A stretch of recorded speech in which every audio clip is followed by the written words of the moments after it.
Capítulo 4. Um povo que difunde luz, a coragem. Por entre as trevas que baixaram a terra durante o longo período da supremacia papal, a luz da verdade não poderia ficar inteiramente extinta. Em cada época existiram testemunhas de Deus, homens que se apegavam à fé em Cristo como o único mediador entre Deus e o homem, que mantinham a Escritura Sagrada como a única regra de vida e santificavam o verdadeiro sábado. Quanto o mundo deve a esses homens, a posteridade jamais saberá. Foram rotulados como hereges, impugnados os seus motivos, criticado o seu caráter e suprimidos, difamados ou mutilados os seus escritos. No entanto, permaneceram firmes e de século em século mantiveram a fé em sua pureza como sagrado legado às gerações futuras. A história do povo de Deus durante os séculos de trevas que se seguiram à supremacia de Roma está escrita no céu, mas pouco espaço ocupa nos registros humanos, exceto nas acusações de seus perseguidores. Foi tática de Roma extinguir todo vestígio de desarmonia de suas doutrinas ou decretos. Tudo que fosse profano, quer pessoas, quer escritos, procurava ela destruir. Expressões de dúvida ou questões quanto à autoridade dos dogmas papais eram suficientes para tirar a vida do rico ou pobre, elevado ou humilde. Roma se esforçava também por destruir todo o registro de sua crueldade para com aqueles que dela discordavam. Os concílios papais decretavam que livros ou escritos contendo relatos dessa natureza deviam ser lançados às chamas. Antes da invenção da imprensa, os livros eram poucos, então não havia muitos recursos para impedir as forças de Roma de realizarem seus desígnios. Nenhuma igreja dentro dos limites da jurisdição romana ficou muito tempo sem ser perturbada no gozo da liberdade de consciência. Mal o papado obtivera poder, estendeu os braços para destruir todos aqueles que se recusavam a reconhecer sua autoridade, e uma após outra submeteram-se as igrejas ao seu governo. Na Grã-Bretanha, o cristianismo simples criou raiz cedo, sem as corrupções da apostasia papal. A perseguição realizada pelos imperadores pagãos, que se estendeu mesmo até aquelas praias distantes, foi o único presente que as primitivas igrejas da Grã-Bretanha receberam de Roma. Muitos cristãos, fugindo da perseguição na Inglaterra, encontraram refúgio seguro na Escócia. De lá, os cristãos levaram a verdade para a Irlanda, sendo em todos esses países recebida com alegria. Quando os saxões invadiram a Grã-Bretanha, o paganismo assumiu o controle e os cristãos foram forçados a se retirar para as montanhas e pântanos. No entanto, a luz, por algum tempo oculta, continuou a arder. Na Escócia, um século mais tarde, a luz brilhou até terras distantes. Da Irlanda vieram o piedoso Columba e seus colaboradores, os quais, reunindo em torno de si os crentes dispersos da solitária ilha de Iona, fizeram desta o centro de seus trabalhos missionários. Entre esses evangelistas encontrava-se um observador do sábado bíblico, e assim essa verdade foi introduzida entre o povo. Uma escola foi fundada em Iona, da qual saíram missionários para pregar na Escócia, Inglaterra, Alemanha, Suíça e até mesmo na Itália. Guerra contra a verdade. Roma, no entanto, estava determinada a submeter a Grã-Bretanha a seu domínio. No VI século, missionários católicos trabalharam para converter os saxões pagãos. À medida que a obra progredia, os líderes papais se levantaram contra os cristãos simples, humildes e de doutrina e maneira segundo as Escrituras. Os representantes de Roma exibiam a superstição, polpa e arrogância do papado. Roma exigia que as igrejas cristãs reconhecessem o Papa como seu governante. Os bretões responderam que o Papa não tinha direito à supremacia dentro da igreja e que prestariam a ele apenas a submissão que é devida a todo seguidor de Cristo. Então, o verdadeiro espírito do papado se revelou. O líder de Roma disse: se não receberdes irmãos que vos trazem paz, recebereis inimigos que vos trarão guerra. Se vos não unirdes conosco para mostrar aos saxões o caminho da vida, recebereis deles o golpe da morte. História da Reforma do século XVI, de D'Aubigny. Não era isso simples ameaça. Guerra, intriga, engano foram empregados contra essas testemunhas da fé bíblica, até que as igrejas da Grã-Bretanha foram destruídas ou obrigadas a submeter-se à autoridade do Papa. Em terras que ficavam além da jurisdição de Roma, houve por muitos séculos corporações de cristãos que permaneceram quase inteiramente livres da corrupção papal. Estavam rodeados de pagãos e no transcorrer dos séculos foram afetados por seus erros, mas continuaram a considerar a Escritura Sagrada como a única regra de fé, aceitando muitos de suas verdades. Esses cristãos acreditavam na perpetuidade da lei de Deus e observavam o sábado do quarto mandamento. Igrejas que se mantinham nessa fé e prática existiram na África Central e entre os armênios na Ásia. Mas dentre os que resistiram ao cerco cada vez mais apertado do poder papal, os valdenses ocuparam posição preeminente. Na própria terra em que o sistema papal havia estabelecido sua sede, as igrejas de Piemonte mantiveram sua independência.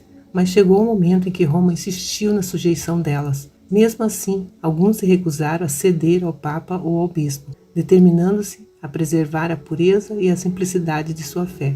Ocorreu uma separação. Os que se apegaram à antiga fé retiraram-se.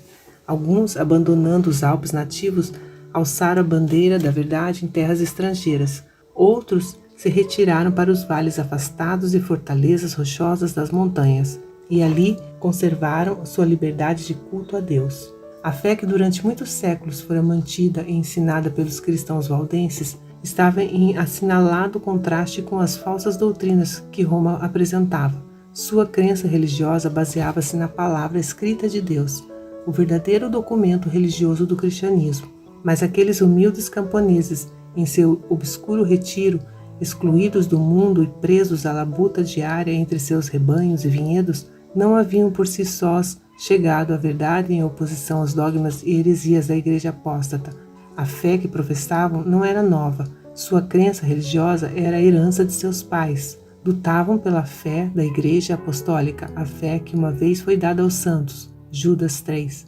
A igreja no deserto, e não a orgulhosa hierarquia entronizada na grande capital do mundo. Era a verdadeira igreja de Cristo, a depositária dos tesouros da verdade que Deus confiara a seu povo para ser contada ao mundo. Um dos principais motivos que levaram a igreja verdadeira a se separar de Roma foi o ódio desta em relação ao sábado bíblico. Conforme a profecia tinha previsto, o poder papal pisoteou a lei de Deus. As igrejas submissas ao papado eram forçadas a honrar o domingo como dia santo. Cercados por erros disseminados, muitos dentre o povo verdadeiro de Deus ficaram tão confusos que, embora guardasse o sábado, também não trabalhavam aos domingos. Entretanto, isso não satisfazia os líderes papais. Eles exigiam que o povo rejeitasse o sábado e denunciavam aqueles que ousavam honrá-lo. Era unicamente fugindo do poder de Roma que alguém poderia em paz obedecer à lei de Deus. Os valdenses foram os primeiros entre o povo da Europa a obter a tradução das Sagradas Escrituras. Séculos antes da Reforma possuíam a Bíblia em manuscrito, na língua materna. Tinham a verdade incontaminada e isso os tornava objeto especial do ódio e perseguição. Declaravam ser a Igreja de Roma a Babilônia apóstata do Apocalipse e com perigo de vida erguiam-se para resistir às suas corrupções. Arriscando a própria vida, permaneceram firmes, resistindo às corrupções da igreja dominante.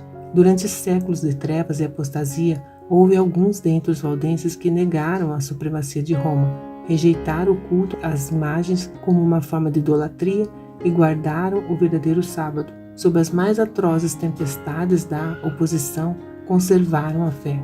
Perseguidos pela espada dos saboianos da França e queimados pela fogueira romana, mantiveram-se sem hesitação ao lado da palavra de Deus e de sua honra. Por trás das grandes paredes montanhosas, os valdenses encontraram um esconderijo. Ali conservou-se a luz da verdade a arder por entre as trevas da Idade Média. Ali, durante 1000 anos, testemunhas da verdade mantiveram a antiga fé. Deus providenciara para seu povo um santuário de majestosa grandeza, de acordo com as extraordinárias verdades confiadas à sua guarda. Para os fiéis exilados, eram as montanhas um emblema da imutável justiça de Jeová. Apontavam eles a seus filhos às alturas sobranceiras em sua imutável majestade e falavam-lhes daquele em quem não há mudança nem sombra de variação, cuja palavra é tão perdurável como os montes eternos. Deus estabelecera firmemente as montanhas e as cingira de fortaleza. Braço algum, a não ser o do poder infinito, poderia movê-las do lugar. De igual maneira, estabelecera ele a sua lei, fundamento de seu governo no céu e na terra. O braço do homem poderia atingir a seus semelhantes e destruir-lhes a vida, mas esse braço seria tão impotente para desarraigar as montanhas de seu fundamento e precipitá-las ao mar, como para mudar um preceito da lei de Jeová ou anular qualquer de suas promessas aos que lhe fazem a vontade. Na fidelidade para com sua lei, os servos de Deus deviam ser tão firmes como os outeiros imutáveis. As montanhas que cingiam os fundos vales eram testemunhas constantes do poder criador de Deus e a afirmação sempre infalível de seu cuidado protetor. Esses peregrinos aprenderam a amar os símbolos silenciosos da presença de Jeová. Não reclamavam de sua vida difícil, nunca se sentiam abandonados na solidão das montanhas. Agradeciam a Deus por ter provido para eles refúgio da ira e crueldade dos homens. Regozijavam-se diante dele na liberdade de prestar culto. Muitas vezes, quando perseguidos pelos inimigos, a fortaleza das montanhas se provara ser defesa segura. De muitos rochedos elevados entoavam eles louvores a Deus e os exércitos de Roma não podiam fazer silenciar seus hinos de gratidão. Princípios valiosos. Eles valorizavam os princípios da verdade mais do que casas e terras, amigos, familiares e mesmo da própria vida. Desde a mais tenra infância, os jovens eram instruídos nas Escrituras e eram ensinados a considerar santos os requisitos da lei de Deus. Eram raros os exemplares da Bíblia, por isso eram capazes de repetir longas porções, tanto do Antigo como do Novo Testamento. Criancinhas aprendiam a olhar com gratidão a Deus como o doador de toda a bênção e conforto. Eram instruídas desde a infância a suportar dificuldades e a pensar e agir por si mesmos. Aprendiam a ter responsabilidade, a vigiar suas palavras e a compreender a sabedoria do silêncio. Uma única palavra descuidada que caísse nos ouvidos de seus inimigos poderia colocar em perigo a vida de centenas de fiéis, pois como a lobos que espreitam a presa, os inimigos da verdade perseguiam aqueles que ousavam reivindicar a liberdade de fé religiosa. Os valdenses haviam sacrificado a prosperidade temporal por amor à verdade, e com paciência perseverante trabalhavam para ganhar o pão. Cada pedaço de terra cultivável nas montanhas era cuidadosamente aproveitado. A economia e a severa renúncia de si próprio formavam parte da educação que os filhos recebiam como seu único legado. O processo era laborioso e fatigante, mas era precisamente o que o homem necessitava em seu estado decaído. Escola que Deus proveu para o seu ensino e desenvolvimento. Enquanto os jovens se habituavam ao trabalho e às asperezas, a cultura do intelecto não era negligenciada. Ensinava a eles que todas as suas capacidades pertenciam a Deus e que deveriam todas ser aperfeiçoadas e desenvolvidas para seu serviço. As igrejas valdenses, em sua pureza e simplicidade, assemelhavam-se à igreja dos tempos apostólicos. Rejeitando a supremacia de papas e bispos, mantinham a Escritura Sagrada como a única autoridade suprema e infalível. Seus pastores, diferentes dos altivos sacerdotes de Roma, seguiam o exemplo do seu mestre, que veio não para ser servido, mas para servir. Alimentavam o rebanho de Deus, conduzindo-os aos verdes pastos e fontes vivas de sua santa palavra. As pessoas não se congregavam em igrejas magníficas ou grandes catedrais, mas nos vales alpinos ou, em tempo de perigo, em alguma fortaleza rochosa, a fim de ouvir as palavras da verdade proferidas pelos servos de Cristo. Os pastores não somente pregavam o Evangelho, mas visitavam os doentes, doutrinavam as crianças, admoestavam os que erravam e trabalhavam para resolver as questões e promover harmonia e amor fraternal. Assim como Paulo fazia tendas, cada um aprendia algum ofício a fim de prover o próprio sustento caso necessário. Os jovens recebiam instrução dos pastores. A Bíblia era o principal tema de estudos. Decoravam os evangelhos de Mateus e João, bem como muitas das epístolas. Com esforço persistente, às vezes nas cavernas escuras da terra, iluminados por tochas, escreviam as sagradas escrituras versículo por versículo. Assim, a obra prosseguia resplandecendo como ouro puro, a vontade revelada de Deus. Anjos celestiais cercavam esses obreiros fiéis. Satanás havia incitado os sacerdotes e bispos romanos a enterrar a palavra da verdade debaixo de uma pilha de erros e superstições. De maneira notável, porém, ela foi preservada sem corrupções ao longo de toda a Idade das Trevas. Assim como a arca sobre as águas agitadas, a palavra de Deus supera as tempestades que ameaçam sua destruição. Como uma mina com ricos veios de ouro e prata escondidos debaixo da superfície, as Sagradas Escrituras contêm tesouros da verdade que somente aquele que busca com humildade e oração pode encontrar. Deus projetou a Bíblia para ser um livro com lições para toda a humanidade, revelando a si próprio. Cada verdade que enxergamos é uma revelação nova do caráter de seu autor. O estudo das Escrituras é um meio divinamente ordenado para levar o homem à mais íntima comunhão com seu Criador e dar-lhes mais claro conhecimento de sua vontade. É um meio de comunicação entre Deus e o homem.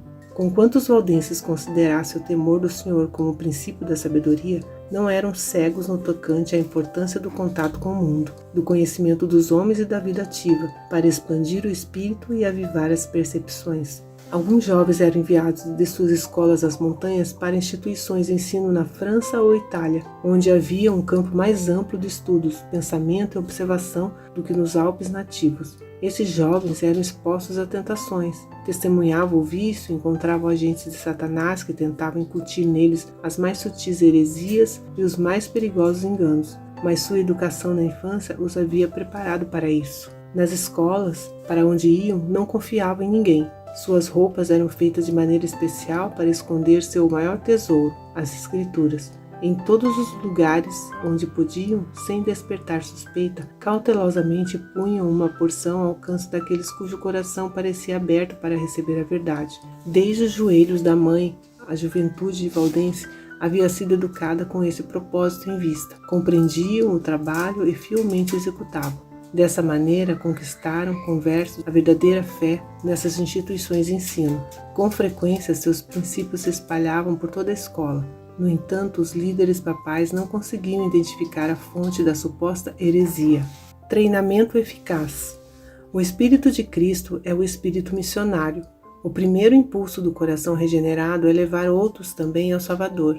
Tal foi o espírito dos cristãos valdenses. Compreendiam que Deus exigia mais deles do que simplesmente preservar a verdade em sua pureza nas suas próprias igrejas, e que sobre eles repousava a solene responsabilidade de deixarem sua luz resplandecer aos que se achavam nas trevas. Pelo forte poder da palavra de Deus, procuravam romper o cativeiro que Roma havia imposto. Os ministros valdenses precisavam servir por 3 anos em algum campo missionário antes de assumir uma igreja no próprio país. Uma introdução apropriada à vida pastoral em tempos difíceis.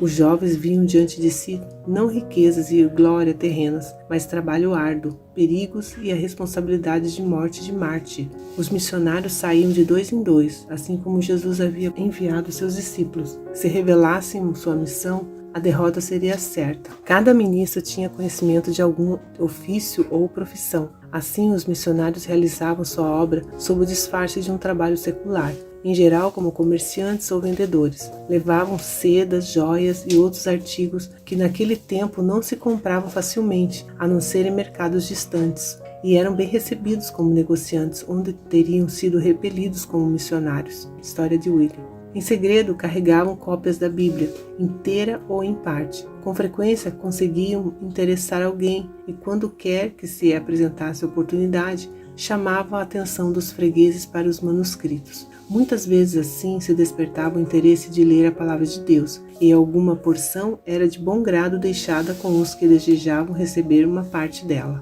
De pés descalços, roupas rústicas manchadas pela viagem, esses missionários passavam por grandes cidades e chegavam até terras distantes. Por toda parte espalhavam a preciosa verdade. Igrejas surgiam ao longo do seu caminho e o sangue dos mártires testemunhava da verdade. Velada e em silêncio, a palavra de Deus era recebida com alegria em muitos lares e corações. Os valdenses acreditavam que o fim de todas as coisas não estava distante. À medida que estudavam a Bíblia, ficavam profundamente impressionados com o dever de tornar conhecidas as verdades da salvação aos outros. Encontravam conforto, esperança e paz na crença em Jesus. Enquanto a luz alegrava seu coração, ansiavam por disseminar seus raios de luz àqueles que estavam nas trevas dos erros de Roma. Viam que, sob a direção do Papa e sacerdotes, multidões em vão se esforçavam por obter perdão, afligindo o corpo por causa do pecado da alma. Ensinados a confiar nas boas obras para se salvarem, estavam sempre a olhar para si mesmos, ocupando a mente com sua condição pecaminosa, vendo-se expostos à ira de Deus, afligindo alma e corpo, não achando contudo alívio. Almas conscienciosas eram assim enheredadas pelas doutrinas de Roma. Milhares abandonavam amigos e parentes, passando a vida nas celas dos conventos. Por meio de frequentes jejuns e cruéis açoitamentos, por vigílias à meia-noite, prostrando-se durante horas cansativas sobre as lajes frias e úmidas de uma sombria habitação, Por longas peregrinações, penitências humilhantes e terrível tortura, milhares procuravam inutilmente obter paz de consciência. Oprimidos por uma intuição de pecado e perseguidos pelo temor da ira vingativa de Deus, muitos continuavam a sofrer até que a natureza exausta se rendia e, sem um raio de luz ou esperança, baixavam à sepultura, mostrando o caminho. Os valdenses ansiavam levar a verdade de paz nas promessas de Deus a essas pessoas famintas e lhes mostrar Cristo como a única esperança de salvação. Sabiam que a doutrina de que as boas obras fazem expiação pelos pecados era falsa. A confiança nos méritos humanos faz perder de vista o amor infinito de Cristo. Jesus morreu como sacrifício pelo homem, porque a raça caída nada pode fazer para se redimir. Os méritos de um Salvador crucificado e ressurreto é o alicerce da fé cristã. A dependência da alma para com Cristo é tão real e sua união com Ele deve ser tão íntima como o braço ligado ao corpo ou do ramo à videira. Os ensinos dos papas e sacerdotes haviam levado as pessoas a ter uma visão de Deus e até mesmo de Cristo como seres rígidos e temíveis, com tão pouca simpatia que os pecadores precisavam da mediação de sacerdotes e santos. Aqueles cuja mente fora iluminada pela palavra de Deus ansiavam por eliminar as obstruções que Satanás tinha acumulado para que os homens passassem a ir diretamente a Deus, confessando seus pecados e encontrassem perdão e graça.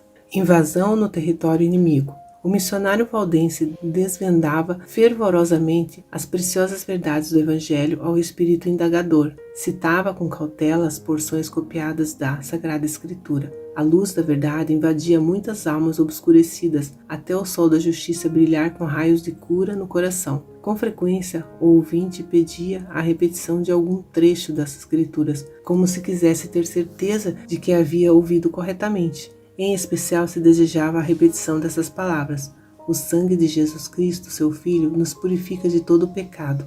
1 João 1,7. E como Moisés levantou a serpente no deserto, assim importa que o Filho do Homem seja levantado, para que todo aquele que nele crê não pereça, mas tenha vida eterna. João 3, 14 e 15. Muitos não se iludiam em relação às pretensões de Roma. Viam quão inútil é a mediação de homens ou anjos em favor do pecador. Com alegria exclamavam: Cristo é meu sacerdote, seu sangue é meu sacrifício, seu altar é meu confessionário. A torrente de luz que brilhava sobre eles era tão grande que pareciam estar no céu. Todo o temor da morte se dissipava. Podiam agora até aguardar a prisão com expectativa, se isso fosse para a honra do Redentor.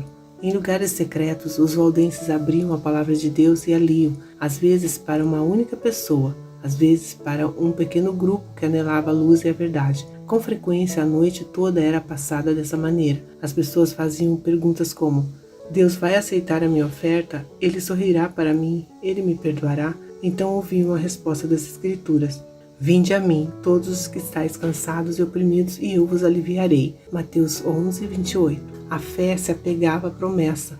Ouvia-se a alegre resposta: nada mais de longas peregrinações, nada de penosas jornadas nos relicários sagrados. Posso ir a Jesus tal como estou, pecador e ímpio, e Ele não desprezará a oração do arrependimento. Perdoados te são os teus pecados. Os meus pecados, efetivamente os meus, podem ser perdoados. Enchia o coração uma onda de sagrada alegria, e o nome de Jesus era engrandecido em louvores e ações de graças. Felizes, aquelas pessoas voltavam para casa a fim de difundir a luz, repetir a outros, tão bem quanto podiam, a nova experiência de que acharam um caminho verdadeiro e vivo. Havia um estranho e solene poder nas palavras das Escrituras que falava diretamente ao coração dos que se achavam anelantes pela verdade. Era a voz de Deus e levava a convicção aos que ouviam. O mensageiro valdense da verdade seguia seu caminho. Seu aspecto era humildade, sua sinceridade, ardor e profundo fervor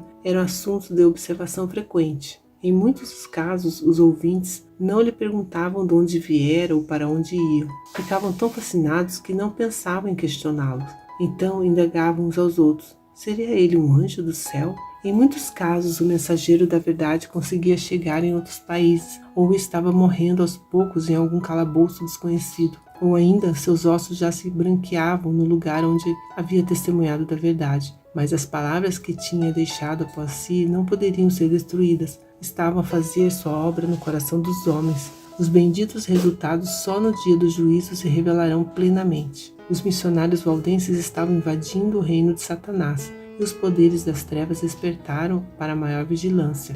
Os líderes papais percebiam o grande perigo para a sua causa no trabalho desses humildes itinerantes. A luz da verdade dissiparia as nuvens pesadas de erro que envolviam o povo, direcionaria a mente somente para Deus, resultando na eventual destruição da supremacia de Roma.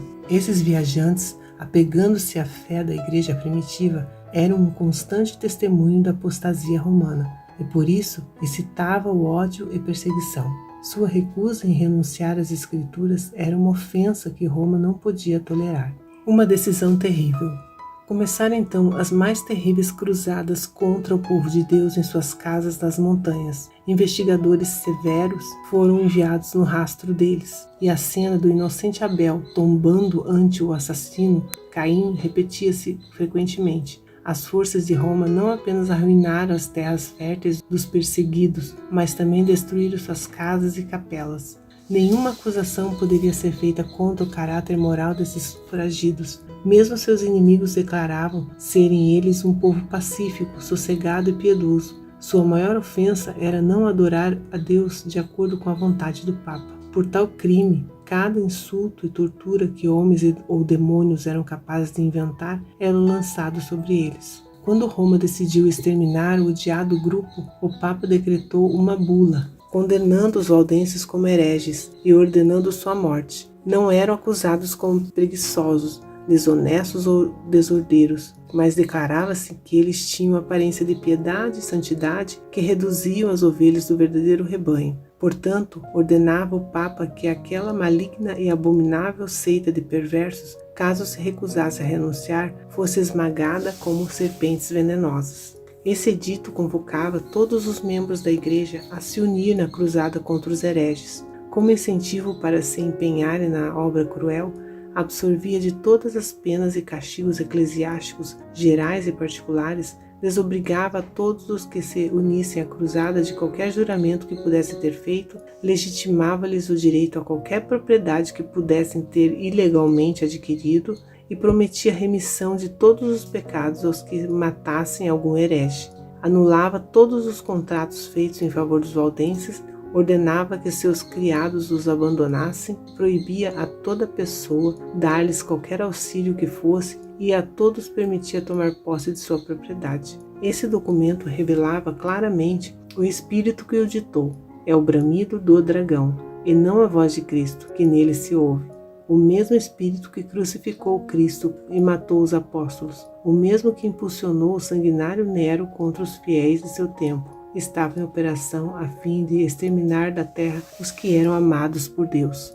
As perseguições desencadeadas durante muitos séculos sobre esse povo, temente a Deus, foram por ele suportadas com uma paciência e constância que honravam seu Redentor. Apesar das cruzadas contra eles e da matança desumana que sofreram, esses indivíduos tementes a Deus continuavam a enviar missionários para espalhar a preciosa verdade. Eram perseguidos até a morte, mas mesmo assim seu sangue regava a semente lançada e essa continuava dando frutos. Assim, os valdenses testemunharam de Deus, séculos antes do nascimento de Lutero. Dispersos em muitos países, plantaram a semente da reforma que se iniciou na época de Wycliffe, cresceu e se aprofundou nos dias de Lutero, e deve ser levada adiante até o fim dos tempos por aqueles que também estão dispostos a sofrer todas as coisas pela palavra de Deus e pelo testemunho de Jesus Cristo. Apocalipse 1:9.